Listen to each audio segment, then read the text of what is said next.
Bon, ma première vidéo est sortie, maintenant va falloir faire encore mieux. Il me faudrait un sidekick sarcastique qui me servirait de faire valoir. Après, vu que tout le monde me déteste, ce sera juste moi-même avec des stocks images d'enfants rigolos. Ah bah super, tu pourras au moins acheter les photos que j'ai l'airement ridicule. Mais non, les petits textes sur toi, c'est ce qui fait ton charme. Ah d'ailleurs, faut te donner un prénom. Bon, à partir de maintenant, tu vas t'appeler Lucas, et tu vas travailler avec moi. Ah là là, tu viens à peine de naître et t'as déjà un travail. On est vraiment dans la Startup Nation. Bon, maintenant que je suis là, on va pouvoir commencer la vidéo. On va encore parler d'un jeu où on comprend rien, comme la dernière fois. Non, ce coup-ci, on va parler d'un manga.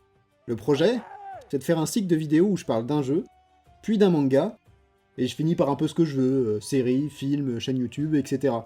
Et toutes les 3 vidéos, on recommence le cycle. Eh ben, j'espère que t'as 10 ans devant toi, vu le nombre d'années que t'as mis à sortir la précédente. Et effectivement, j'espère avoir 10 ans devant moi. Mais tu me déconcentres là. Stop. Hein? Bon, ça suffit. Allez, entrons dans le vif du sujet. Aujourd'hui, on va parler d'un animé adapté d'un manga. Pour celles et ceux qui ne le sauraient pas, un manga est une bande dessinée japonaise généralement en noir et blanc, avec un rythme de parution élevé. Ainsi, la quantité de mangas produite est assez gigantesque. Ce qui n'est pas pour nous déplaire, nous Français, car nous sommes en effet second pays consommateur de mangas derrière le Japon.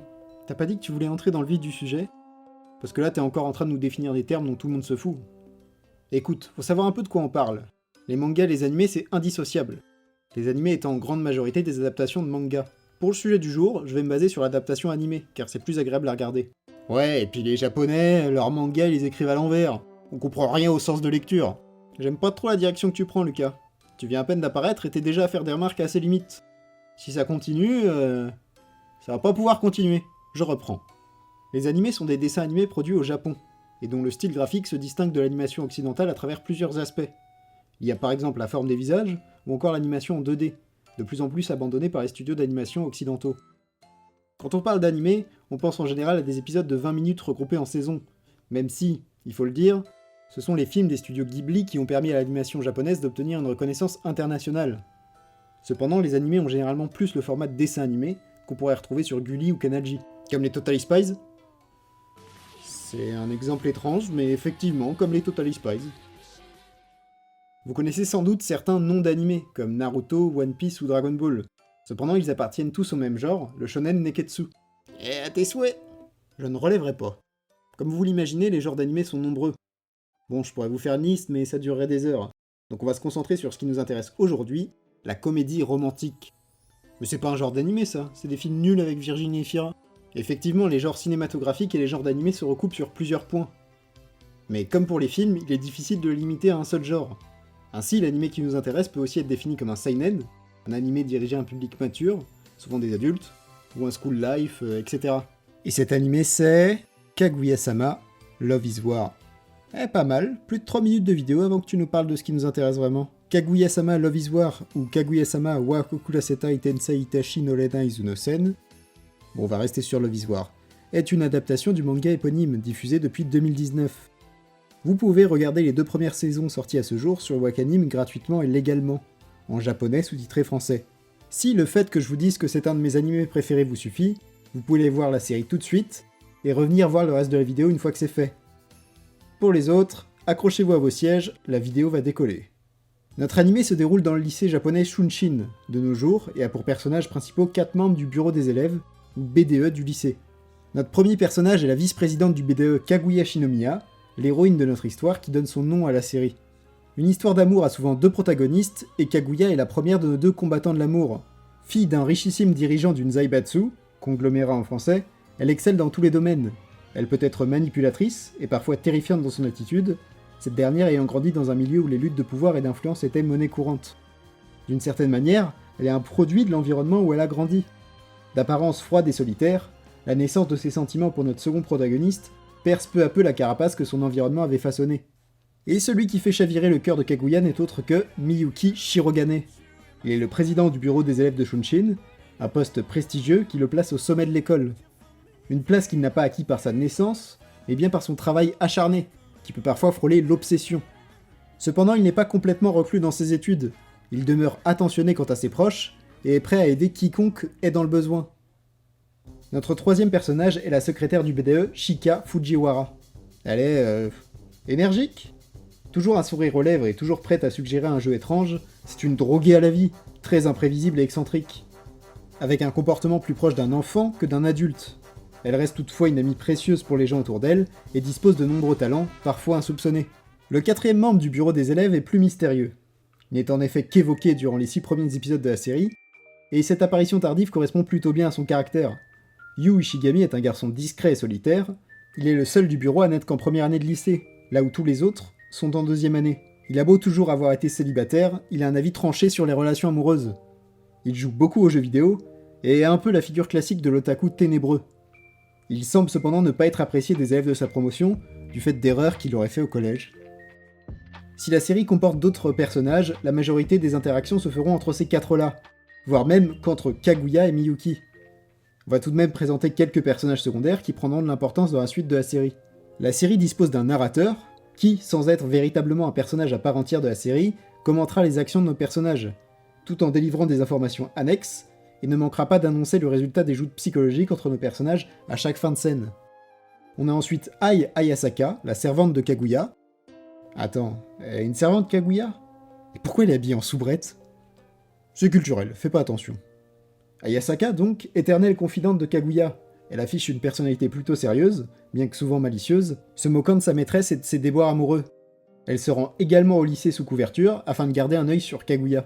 On peut voir que le casting est assez réduit, on a que 4 personnages principaux, dont un qui est quasiment absent de la première partie de la saison 1, avec des scènes quasiment toutes regroupées dans le même lieu, le bureau des élèves, avec donc un côté assez théâtral. Vous aurez au bout d'un moment l'impression d'être devant une pièce de la Commedia dell'arte, avec des scénettes jouées par des personnages dont vous avez la pleine compréhension. Oula, ça va les envolées lyriques, on n'est pas en cours de français là. Même ici je ne peux pas m'exprimer pleinement. Avec des personnages aussi bien établis, le moindre ajout de personnage, principal ou secondaire, viendra créer une nouvelle dynamique au sein du bureau des élèves. Ainsi, ce qui sera le principal moteur de la série, sera donc bien les relations entre ces personnages. La première relation qui nous est expliquée dès le premier épisode car elle est l'élément central de la série, c'est la relation entre le président et Kaguya. Elle débute par une rivalité, le président étant la première personne à défier Kaguya et à la battre dans un domaine. Cependant, ensemble au bureau des élèves, ils commenceront à se rendre compte d'une certaine attirance l'un pour l'autre. Une attirance qui se transformera en sentiment assez fort, chacun cherchant chez l'autre des qualités qui lui font défaut. Cependant, après 6 mois ensemble au bureau, aucune évolution romantique dans leur relation, et commence ainsi la guerre psychologique des cerveaux et des cœurs. En effet, par fierté, ni l'un ni l'autre ne veut se déclarer, mais veut forcer l'autre à le faire en utilisant tous les stratagèmes possibles. Si les stratégies du président sont assez modestes en termes de moyens, on se rendra vite compte que Kaguya, elle, n'hésite pas à employer les vastes ressources auxquelles elle a accès pour prendre l'ascendant. On peut cependant voir une grande affection entre les deux personnages. Et si le président a l'air assez sûr de ses sentiments, Kaguya, elle, ne se les avouera jamais, préférant continuer à se mentir à elle-même autant qu'aux autres. Et c'est là un des thèmes principaux de cet animé, les mensonges et les faux semblants, et comment réussir à les surpasser. Nos personnages sont ici des adolescents sans expérience amoureuse préalable. Et dire « Mais baiser là, on n'en peut plus !» est oublier ce que c'est que d'être un ado pour la plupart des gens. Ce sont donc 2 personnes qui s'aiment, mais ne savent pas comment gérer leurs sentiments, et ont chacun des raisons différentes de vouloir que l'autre se déclare. Je pense que beaucoup se reconnaîtront dans la situation que vivent nos personnages, que ce soit ceux qui mentent sur leur expérience, la fébrilité à l'envoi du premier message, raccrocher avant que la personne ait pu finir sa phrase, et le regretter ensuite, la volonté de montrer la meilleure facette de soi, reproduire aussi le schéma de relation qu'on connaît avec les autres, etc. Des problèmes universels pour les adolescents, japonais ou français. Si la relation amoureuse des personnages est le point central de la série, et un vecteur de comédie important, il ne faut pas oublier les 2 autres membres du bureau, qui, s'ils se retrouvent pris entre les feux de nos 2 protagonistes, ne manquent pas de nous faire rire au début, et peut-être de nous émouvoir ensuite. Chika est la seule amie que Kaguya ait eue au collège. Leur personnalité est pourtant très différente. Là où Kaguya calculera chacun de ses mouvements pour obtenir ce qu'elle veut, Chika fera comme elle l'entend, n'hésitant pas à s'approcher du président d'une manière que Kaguya n'oserait jamais, allant jusqu'à oser manger dans le bento du président malgré le risque de baiser indirect, ce qui lui vaudra les regards meurtriers de Kaguya qui oubliera le temps de quelques instants leur si précieuse amitié. Viens en face de moi. Je vais t'enculer. Je vais te briser tes os, je vais te boire ton sang. Chika s'entend bien avec le président sans lui porter d'intérêt romantique particulier. Ce dernier lui montrera cependant des facettes de lui qu'il n'oserait montrer à personne d'autre, s'efforçant de garder une image de président parfait dans tout ce qu'il entreprend. Toutefois, Chika souffrira de la rivalité entre Kaguya et le président, qui saboteront ses notes aux examens en pratiquant de la désinformation. Et ils sont crus en médecine ou quoi à faire ça? Ils faisaient ça les gens en médecine que tu connais? Non. Bah ferme ta gueule alors. Ah d'accord, je croyais que t'étais raciste avec ta remarque du début, mais en fait t'es juste un gros casse-couille. L'un n'empêche pas l'autre. Bon, on va évoquer le dernier membre et on va passer à la suite. Ishigami étant le membre le plus réservé et le plus récent du bureau, il développera ses relations avec les autres au cours de la série, surpassant peu à peu ses appréhensions. Et je vous laisserai donc le découvrir au fur et à mesure. D'autant qu'il dispose de certains des moments les plus drôles, et que je préfère vous en laisser la surprise. Ce qui me permet de faire une transition vers la suite de la vidéo, l'humour dans la série. L'humour, c'est subjectif. Ainsi, certains ont pu me dire que je n'étais pas drôle. Cette série étant une comédie romantique, il est important que l'humour soit au niveau. Et ce qu'on peut dire, c'est qu'il fonctionne très bien, au moins sur moi. Nos personnages se mettant dans des situations extrêmement compliquées pour des problèmes assez simples. Petit quiz. Je veux inviter le président à une sortie tous les deux. Que fais-je? Petit A. J'établis un plan extrêmement compliqué impliquant de la manipulation mentale, du mensonge, de faux billets gagnés fabriqués moi-même que je fais gagner à une personne tierce qui ne voudra pas aller voir le film, afin qu'elle nous donne les billets en seconde main et qu'on y aille tous les deux car l'inviter directement sera l'équivalent d'une déclaration. Ou... Petit B. Je lui demande de venir avec moi directement. Tic-tac, tic-tac. L'absurdité des situations est renforcée par les réactions extrêmes de nos deux protagonistes, du fait de leurs machinations respectives pour que l'un se déclare. Mais cette pudeur à se déclarer ne peut pas s'interpréter facilement à travers le prisme de la culture occidentale. En effet, cet animé est aussi un reflet de la culture de laquelle il est issu, la culture japonaise. Les références japonaises qui feront lever un sourcil interloqué aux personnes non familières avec cette culture sont nombreuses. Vous m'avez entendu parler de Zaibatsu, de Bento, Kaguya fait partie d'un club de Kyudo, les clubs en eux-mêmes et l'importance d'un bureau des élèves pour les gérer est très japonais. De même que les élèves qui portent un uniforme, ou encore le fait d'offrir des chocolats à Saint-Valentin à ses amis et à ses intérêts amoureux. Ces différentes choses, nous ne les verrions pas dans un lycée français. Cependant, la France est représentée dans la série. Ça y est, on l'a fait. Du rire au larmes. Fier des Français. Citoyens en larmes. En effet, durant un épisode, des élèves d'un lycée français réalisent un événement d'échange d'élèves, qui est l'occasion d'entendre les doubleurs japonais parler français.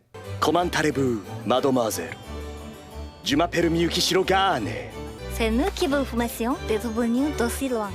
Nous ferons tout notre possible pour que vous gardiez un souvenir impérissable du moment de séjour parmi nous. Et plutôt pas mal en plus, et de voir un personnage français en la personne de Betsy Beltoise. C'est français comme prénom, Betsy? Écoute, déjà il parle français, c'est pas si mal, hein. On va pas trop en demander. Betsy, donc, un personnage qui se met à copieusement insulter le président en français, alors qu'il ne parle quasiment pas la langue. Mais malheureusement, le passage est censuré, et on n'entend pas distinctement les insultes. Je vous ai cependant retrouvé les images du tournage, avec la scène originale, avant la censure. Culé, connard, ta mère, tête de bite, trop de cul. J'ai jamais vu un tout, c'est puissant. Ça peut vraiment passer sur YouTube, ça? Fils de... Et effectivement, le JDG avait été casté pour le rôle du fait de sa ressemblance physique avec le personnage. Non mais sans déconner, c'est les mêmes, non? Bon, après cette digression... Non, arrête avec ça, tais-toi. Revenons à nos moutons japonais. Les japonais sont bien plus pudiques quant à leur relation amoureuse, ce qui est un véritable problème de société là-bas, et est une des causes du vieillissement de la population. Ainsi, pour un japonais, avouer ses sentiments à quelqu'un, ça peut ressembler à ça. Oula, je pense que je préférais me faire torturer plutôt que d'avoir à faire ça à l'époque du lycée devant tout le monde. L'élément central de la série, qui est la guerre de déclaration, est donc purement japonais. Ce qui est normal pour un animé qui se veut situer dans le Japon actuel. Aussi japonais soit-il, nous sommes face à un dessin animé, et il est intéressant de voir sa plus-value face à la version papier. Si l'animation n'atteint pas le niveau de certaines des plus grosses productions de ces dernières années, elle reste charmante et inspirée, insufflant d'autant plus de vie aux personnages grâce à des détails d'animation, comme les yeux de Kaguya très expressifs. On peut voir aussi des références à James Bond, au western, à 24 heures chrono, mais aussi des références à d'autres animés. Ouais, ils allaient pas mettre que des références occidentales non plus. On peut aussi voir un vrai travail sur la musique et sur les thèmes musicaux récurrents. On a le thème de Chika, le thème des moments romantiques, etc. Et on ne peut pas parler de musique dans Kaguya-sama sans évoquer d'une part l'opening, qui est vraiment très bon, et l'ending de l'épisode 3 avec la fameuse Chika Dance, que vous voyez en fond actuellement. Quelle grâce, quelle élégance chez cette jeune femme, et des moves de danse qu'on a tous envie de lui piquer. J'ai l'impression que la personne qui danse a changé là. Ah, j'avais pas remarqué. La musique de cet extrait est chantée par la doubleuse japonaise, et si vous n'êtes pas très fan du fait de regarder une série en VO, d'autant plus quand vous ne parlez pas la langue, les doubleurs japonais sont ici tellement convaincants qu'on retrouve de nombreuses compilations de leur bruit, avec souvent des millions de vues par des gens qui ne parlent pas japonais, le langage ne passant pas que par les mots. Même s'il existe depuis peu un doublage anglais qui a acquis une certaine popularité du fait de doublages audacieux. Damn, rejected. Oh, that's right, you're poor. Hayasaka knows that painted nails have very little to do with attracting the fellas. Il naît cependant de bonnes sociétés qui ne se quittent, il va donc être temps que je conclue cette vidéo. Kaguya-sama est un de mes animés préférés, et si le prémisse peut paraître un peu cucu, on se retrouve avec une série d'abord très drôle, mais aussi avec des moments d'émotion forts, qui créent un véritable attachement pour les personnages tant ils débordent de personnalité. Si l'on est habitué du genre, on peut s'attendre à un rallongement de la série par des artifices. Mais celle-ci sait nous montrer une vraie progression naturelle des relations des personnages, et nous fait comprendre ces derniers. Ce qui fait que peu importe à quel point leurs actions peuvent sembler ridicules, elles restent dans le cadre de notre compréhension des personnages. Bref, Kaguya-sama c'est trop bien, je prends en octogone ceux qui sont pas d'accord, et comme d'habitude, on se revoit plus tard pour vous dire quoi faire cette année. Bon bah voilà, ça s'est bien passé ta première émission. Je ne sais pas. Je pense que je n'ai pas encore atteint mon plein potentiel. Tu n'utilises qu'une fraction de mon pouvoir. Oui c'est ça, Vegeta, t'inquiète pas. On va te trouver du travail, tu verras, avec mes amis on trouvera du travail. Tu vas gagner ta vie, tu pourras faire tout ce que tu veux, tu seras heureux. Je vais voir ce que je fais de toi au fur et à mesure. En attendant, dis aux gens de s'abonner et de partager la vidéo. Abonnez-vous et partagez la vidéo. À 200 likes, on fait un podcast sur les différents types de profs. Attends, à 200 likes, on fait quoi ?